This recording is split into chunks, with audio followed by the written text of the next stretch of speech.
उदालगुरि जिल्लानि सिङाव थानाय 47 नं माजबाद बिधानसभा बियाबनि सिङाव थानाय अरां लक्ष्मी मन्दिराव अरां काली मन्दिर लुफुंनायनि मुङाव बराद गेलेनाय एबा लटारि खेल होदोंमोन। अरां टाउन काली मन्दिर लुनायनि मुङाव 2 बोसोर सिगांनिफ्रायनो लटारि खेल खुंबोनानै रायजो राजाफोरखौ थखायबोदों।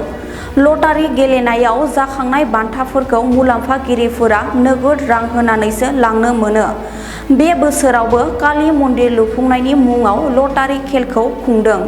अनलाइननि गेजेरजों माखासे दुथांफोरा नंखाय टिकेट फाननानै रां दाबिदों। 27/3/2026 आरो 22/4/2026 अक्ट'आव बरादनि गेलेनाय एबा लटारि खेलखौ खुंफुङो।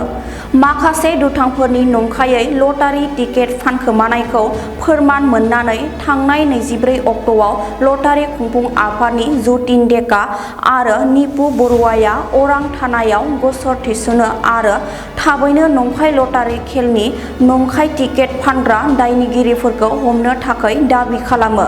ओनसोलखौ बेबायदि गाज्रि मुङाव लांनाय दायनिगिरिखौ हमनानै साजा होनो थाखाय अरां खौरांगिरि गौतम, अरां सांग्रां थागिरि गौतमनिफ्राय दाबि खालामो।